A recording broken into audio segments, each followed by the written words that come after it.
दोस्तों, आपने सुना होगा कि अंतरिक्ष स्पेस स्टेशन लगातार पृथ्वी के चक्कर काट रहा है और यह सालों साल इसके चक्कर काटता ही जा रहा है। पर क्या आपके दिमाग में सवाल आता है, अंतरिक्ष स्पेस स्टेशन गिरता क्यों नहीं? क्या इसका ईंधन कभी खत्म नहीं होगा? और इसमें ऐसा कौन सा ईंधन इस्तेमाल किया गया है जो लगातार यह चलता ही जा रहा है? आपको यह तो पता ही होगा कि हमारा चांद हमारी पृथ्वी से टाइटली लॉक्ड है, यानी कि चांद पर हमारी पृथ्वी का गुरुत्वाकर्षण बहुत ज्यादा है, जिसकी वजह से वो फ्रीली अपनी कक्षा या अक्ष पर घूम भी नहीं पाता है। इसलिए हमें चांद की हमेशा एक ही साइड दिखाई देती है। चांद का अंधेरे वाला हिस्सा हमने पृथ्वी से आज तक नहीं देखा। हालांकि चंद्रयान 3 ने वहां पर उतरकर उसकी कुछ तस्वीरें ली हैं, वहां पर कुछ रिसर्च जरूर की है, लेकिन पृथ्वी से हमने चांद के उस हिस्से को कभी भी नहीं देखा। आखिर किस कारण? क्योंकि पृथ्वी का गुरुत्वाकर्षण उसको इतना ज्यादा प्रभावित करता है कि उसे फ्रीली घूमने तक नहीं देता। जब हमारी पृथ्वी का गुरुत्वाकर्षण इतनी दूर तक असर करता है, यानी लगभग 4 लाख किलोमीटर दूर चांद को इतना प्रभावित कर सकता है, तो हमारा अंतर्राष्ट्रीय अंतरिक्ष स्टेशन पृथ्वी के गुरुत्वाकर्षण की मार से कैसे बचा हुआ है? क्या यह चांद से भी ज्यादा दूरी पर है? ये पृथ्वी पर गिरता क्यों नहीं? जो चांद हमारी पृथ्वी पर समुद्र को इतना ज्यादा प्रभावित करता है कि समुद्र में हलचल मचा देता है, समुद्र में ज्वार भाटे उत्पन्न कर देता है, वो चांद इंटरनेशनल स्पेस स्टेशन को अपनी ओर क्यों नहीं खींचता और उसको प्रभावित क्यों नहीं करता? या करता है, और कैसे करता है? कैसे इंटरनेशनल स्पेस स्टेशन सालों से या कहें दशकों से अप्रभावित होकर पृथ्वी का चक्कर लगा रहा है और पृथ्वी पर गिर क्यों नहीं रहा? वैसे कई सौ सालों से अंतरिक्ष वैज्ञानिकों के लिए एक उत्सुकता का केंद्र रहा है, उसका रहस्य और संभावनाओं को जानने की चाह विज्ञान की दुनिया में नए आसमान को स्थापित करती है। 19 अप्रैल 1971 में सोवियत संघ द्वारा भेजा गया दुनिया का पहला स्पेस स्टेशन सैल्यूट 1 से लेकर आज 2024 तक कुल 12 स्पेस स्टेशन अंतरिक्ष में भेजे गए हैं। तो फिर आखिर तब से लेकर अब तक घूम रहे स्टेशन गिर क्यों नहीं रहे? ये सवाल जवाब जानने से पहले आपको ये पता होना चाहिए कि स्पेस स्टेशन होता क्या है और इन्हें क्यों बनाया जाता है। इसके बाद हम जानेंगे इन्हें अंतरिक्ष में कैसे भेजा जाता है और अंतरिक्ष में भेजे जाने के बाद ये स्पेस स्टेशन अपने ऑर्बिट में कैसे घूमते हैं, कैसे बने रहते हैं और धरती पर गिरते क्यों नहीं। धरती का गुरुत्वाकर्षण बल इन पर प्रभाव क्यों नहीं डाल पाता? आइए फिर जानते हैं इन्हीं सवालों के जवाब हमारी आज की वीडियो में।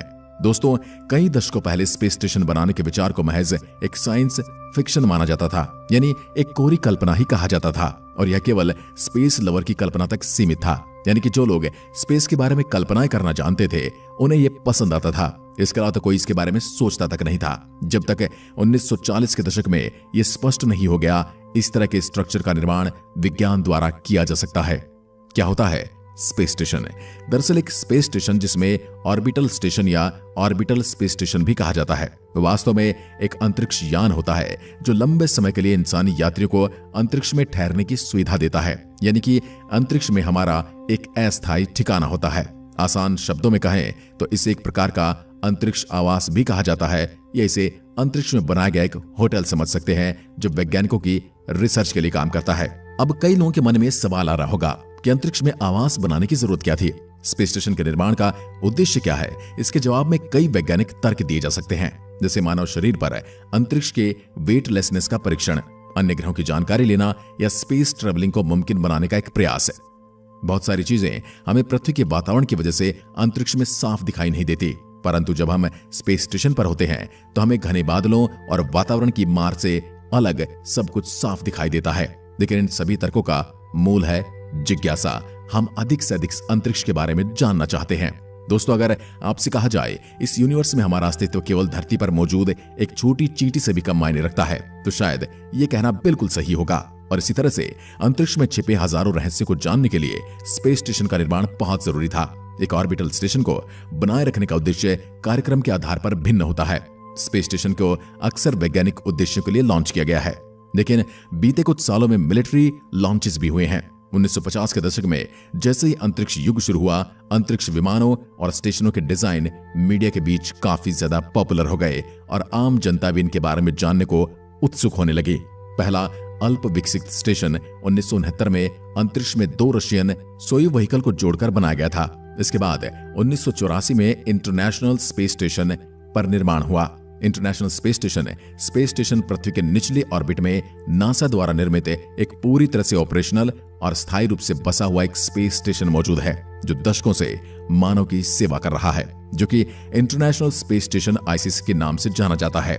इसका इस्तेमाल मानव शरीर और अंतरिक्ष यान के प्रभावों का अध्ययन करने के साथ साथ कई स्पेस मिशन में एस्ट्रोनॉट्स को रहने का स्थान प्रदान करने के लिए किया जाता है। जो चीज हम पृथ्वी से नहीं देख पाते वो चीज हमें वहां से दिखाई देती है। जो रिसर्च हम पृथ्वी से नहीं कर सकते वो रिसर्च हमें वहां जाकर करने की जरूरत पड़ती है। दुनिया के सबसे बड़े स्टेशन इंटरनेशनल स्पेस स्टेशन को इकट्ठा होने में 10 साल और 30 से अधिक मिशन लगे।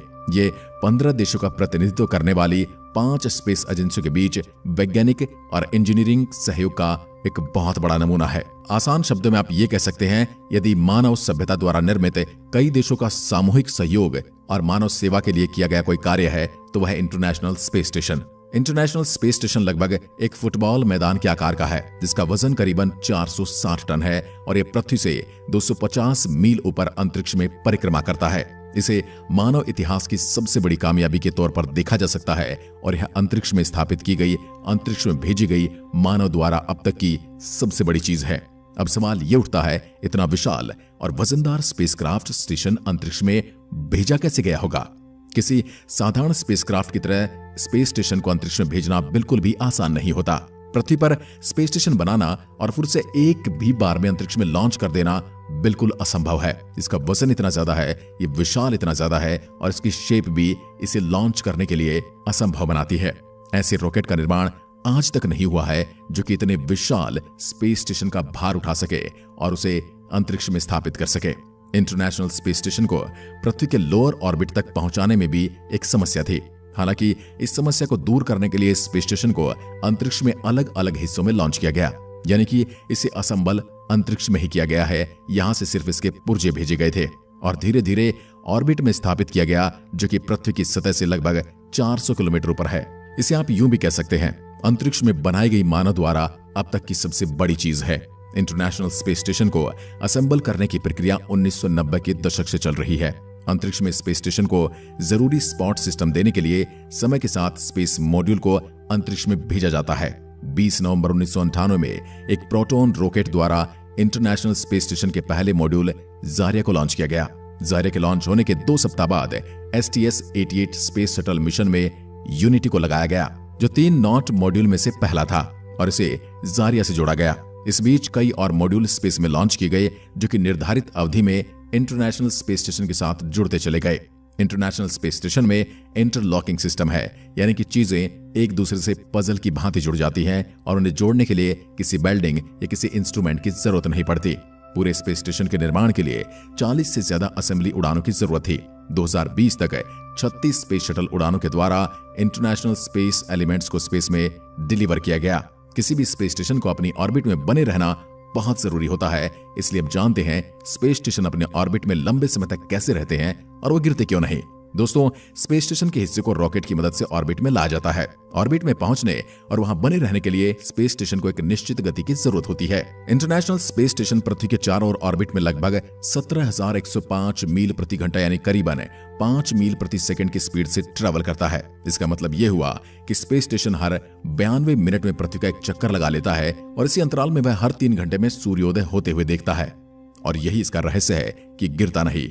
उसके न गिरने का सबसे बड़ा रहस्य भी यही है। जब हम किसी रस्सी से किसी पत्थर को बांधकर घुमाते हैं तो अपनी जब तक गति में रहता है तो वह चारों तरफ घूमता रहता है। वह नीचे नहीं गिरता, पृथ्वी की ग्रेविटी से अप्रभावित रहता है जब तक हम उसे घुमाते रहते हैं। जैसे ही हम रस्सी से बंधे पत्थर को घुमाना बंद कर देते हैं वह नीचे गिर जाता है। स्पेस स्टेशन का साइंस भी बिल्कुल वैसे ही काम करता है, यानी कि इसकी गति ही वो चीज है जो इसे अंतरिक्ष में बनाए रखती है। स्पेस स्टेशन धरती पर क्यों नहीं गिरते, ये और आसान समझने के लिए इंटरनेशनल स्पेस स्टेशन अंतरिक्ष में कैसे रहते हैं, हमें उस पर लगने वाले फोर्सेस के बारे में जानने की जरूरत है। आप फोर्स को नहीं देख सकते, लेकिन आप इसे महसूस कर सकते हैं। फोर्स लगाने से कोई भी चीज मोशन में आ सकती है और यही फोर्स गतिमान चीजों को रोक भी सकता है। यानी कि अगर कोई फोर्स अपोजिट डायरेक्शन में होगा तो गति को धीमा करेगा और अगर फोर्स सीधी डायरेक्शन में होगा तो वो गति को बढ़ाएगा या और तेज करेगा। स्पेस स्टेशन को अपने स्थान पर बनाए रखने के लिए 2 अलग अलग फोर्सेस काम करते हैं। पहला है गुरुत्वाकर्षण यानी कि ग्रेविटी, जो कि पृथ्वी की तरफ से लगाई जाती है, जो कि उन चीजों पर लगती है जिनका वजन होता है। जो चीजें बहुत भारी होती हैं, जैसे कि ग्रह, एक फोर्स बनाते हैं जो कि छोटी चीजों को अपनी ओर आकर्षित करते हैं। इसी वजह से हम सभी आकाश में नहीं तैरते हैं और जब हम हवा में कूदते हैं तो फिर से नीचे भी गिरते हैं, क्योंकि पृथ्वी का गुरुत्वाकर्षण हमें हमेशा जमीन पर खींच रहा होता है। जब एस्ट्रोनॉट पृथ्वी से दूर जाते हैं तब वे स्पेस में तैरते हैं, क्योंकि वे पृथ्वी की ग्रेविटेशनल पुल को एस्केप कर चुके होते हैं। तो फिर ग्रेविटी स्पेस स्टेशन को वापस धरती पर क्यों नहीं खींचती? इस सवाल का जवाब जानने के लिए आपको एक दूसरे फोर्स के बारे में जानना होगा, जिसे सेंट्रीफ्यूगल फोर्स कहा जाता है। दरअसल जब चीजें एक घेरे में घूमती हैं तो सेंट्रीफ्यूगल फोर्स उन्हें घेरे से बाहर धकेलता है। हम सभी ने अनजाने में ही सही लेकिन सेंट्रीफ्यूगल फोर्स का जरूर अनुभव किया है। जैसे जब आपके पास कोई गोल चक्कर या हिंडोला झूले पर पीछे धकेला जाता है तब वह सेंट्रीफ्यूगल फोर्स को महसूस करता है। इंटरनेशनल स्पेस स्टेशन जैसे स्पेस स्टेशन का निर्धारित गति से पृथ्वी की ओर चक्कर लगाते हैं। IS जैसे स्पेस स्टेशन एक निर्धारित गति से पृथ्वी के चक्कर लगाते हैं। इसे दूर धकेलने वाला सेंट्रीफ्यूगल फोर्स ठीक उतना ही होता है जितना कि इसे अंदर खींचने वाला ग्रेविटेशनल फोर्स। दोनों फोर्स के बीच बने इसे बैलेंस को स्टेबल ऑर्बिट कहा जाता है। जब तक इसके साथ बदलाव न किया जाए या स्पेस स्टेशन को रोका न जाए, ये इसी तरह से अंतरिक्ष में बना रहेगा। और इसी वजह से बड़े बड़े स्पेस स्टेशन अंतरिक्ष में अपने ऑर्बिट का चक्कर लगा रहे हैं और धरती पर वापस नहीं गिरते। तो क्या स्पेस स्टेशन हमेशा अंतरिक्ष में रहेंगे? ये वापस नहीं आएंगे? क्या स्पेस स्टेशन धरती पर वापस लौट सकते हैं? जब एस्ट्रोनॉट स्पेस स्टेशन से पृथ्वी पर लौटते हैं तो वह उस एक छोटे से कैप्सूल में वापस आते हैं जो उन्हें वहां लेकर गया था। हालांकि उस छोटे कैप्सूल में केवल 3 लोग ही वापस आ सकते हैं, उससे ज्यादा नहीं। अगर इंटरनेशनल स्पेस स्टेशन की बात करें तो क्या होगा जब हम ISS का उपयोग नहीं करेंगे? वैज्ञानिक कहते हैं कि इंटरनेशनल स्पेस स्टेशन के कुछ हिस्सों को नए स्पेस स्टेशन में फिर से इस्तेमाल करने के लिए स्पेस में रखा जा सकता है, लेकिन इसका अधिकांश भाग पृथ्वी पर लौट आएगा। ऐसा करने के लिए मिशन कंट्रोल्स स्टेशन से जुड़े रॉकेटों का उपयोग करके इसे पृथ्वी के करीब ले जाने के लिए काम करेंगे। जब ये काफी करीब होगा तब धरती का ग्रेविटेशन पुल इसे अंदर खींचना शुरू कर देगा। आखिरकार ये वायुमंडल से टकराएगा और आग की लपटों में बदल जाएगा। ऐसे घर्षण के प्रभाव की वजह से होता है जिसे अंग्रेजी में फ्रिक्शन कहा जाता है, जो कि अब अस्तित्व में आता है जब 2 चीजें वास्तव में तेजी से एक दूसरे को रगड़ने लगती हैं या आगे बढ़ने की कोशिश करती हैं या संपर्क में आती हैं। घर्षण के कारण चीजें गर्म हो जाती हैं, ठीक उसी तरह जिस तरह 2 पत्थरों को आपस में रगड़ने से चिंगारी बनती है। जब आप अपनी दोनों हथेलियों को बार बार रब करते हैं तो आप महसूस करते हैं कि आपकी हथेलियां गर्म हो रही हैं। एक बार जब ISS वायुमंडल को पार कर लेगा तो उसके जले हुए हिस्से संभवतः प्रशांत महासागर में जाकर टकराएंगे और वे वहां पर अपने पुराने साथियों से मिलेंगे जो कि प्रशांत महासागर में गिरकर ध्वस्त हो चुके हैं। आज की वीडियो में बस इतना ही। अगर वीडियो पसंद आई तो लाइक कीजिए और ऐसी वीडियोस के लिए चैनल को सब्सक्राइब जरूर करें। धन्यवाद।